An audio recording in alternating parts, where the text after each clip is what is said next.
Assalamualaikum warahmatullahi wabarakatuh. Hai, selamat datang.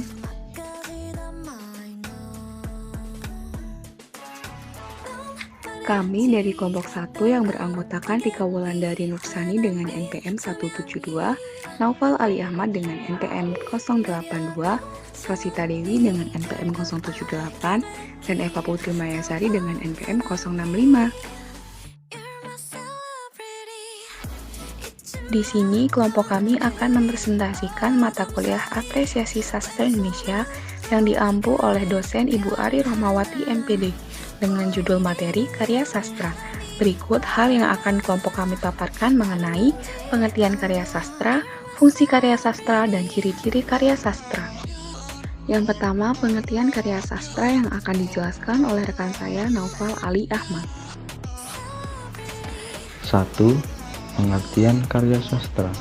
Karya sastra merupakan curahan pengalaman batin pengarang tentang fenomena kehidupan sosial dan budaya masyarakat pada masanya.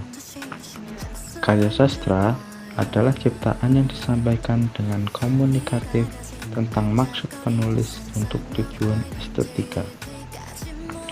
Karya sastra adalah ungkapan pribadi manusia yang berupa pengalaman, pemikiran, perasaan, ide, semangat, keyakinan dalam suatu bentuk gambaran kehidupan yang dapat membangkitkan pesona dengan alat bahasa dan dilukiskan dalam bentuk tulisan.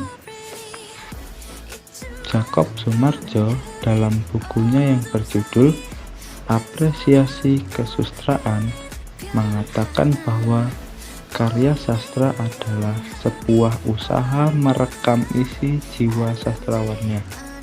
Rekaman ini menggunakan alat bahasa. Sastra adalah bentuk rekaman dengan bahasa yang akan disampaikan kepada orang lain. Lanjut yuk. Lalu yang kedua ada fungsi karya sastra yang akan dijelaskan oleh rekan saya, Eva Putri Mayasari. 2. Fungsi karya sastra. Ada beberapa fungsi karya sastra. Salah satunya disampaikan oleh Saparji Djoko Damono, yaitu untuk mengkomunikasikan ide dan menyalurkan pikiran serta perasaan estetis manusia pembuatnya. Fungsi karya sastra dibagi menjadi 5. Yang pertama adalah fungsi rekreatif, yaitu dapat memberikan sebuah kesenangan atau hiburan untuk para pembacanya. Yang kedua adalah fungsi estetis, yaitu dapat memberi keindahan bagi para pembacanya. Yang ketiga yaitu fungsi didaktif, yaitu dapat memberikan sebuah pengetahuan atau wawasan mengenai persoalan-persoalan yang ada di kehidupan kepada para pembacanya.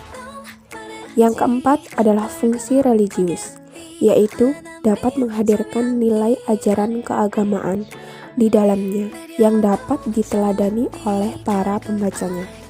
Dan yang terakhir yaitu fungsi moralitas, yaitu dapat memberi pengetahuan moral antara yang baik dan yang buruk bagi para pembacanya. Masih ada satu lagi nih, semangat!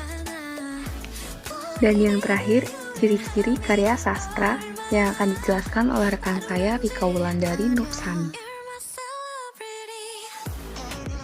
3. Ciri-ciri karya sastra.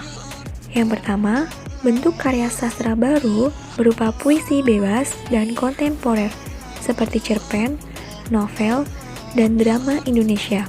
Sedangkan bentuk karya sastra lama berupa puisi yang terikat seperti syair, pantun, hikayat, mite, legenda, dan dongeng. Yang kedua, bahasa yang digunakan menggunakan bahasa keseharian dan sering dimasuki bahasa asing kreatif. Bahasa pada karya sastra lama menggunakan bahasa Melayu, bahasa Arab, dan bahasa daerah. Yang ketiga, perkembangannya bersifat dinamis melalui media cetak dan audiovisual.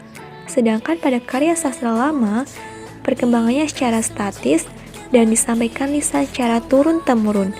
Yang keempat, bahasanya indah atau tertata dengan baik. Yang kelima, gaya penyajiannya menarik, sehingga berkesan di hati pembacanya.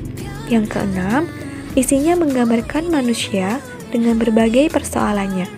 Jika pada karya sastra lama, tema yang digunakan cenderung kaku dan bersifat mistis, sedangkan pada karya sastra baru, tema yang diangkat seputar kemanusiaan, kemasyarakatan, kehidupan modern, pergaulan remaja, dan lain-lain. Itulah hasil presentasi dari kelompok kami. Terima kasih, sampai jumpa dan wassalamualaikum warahmatullahi wabarakatuh.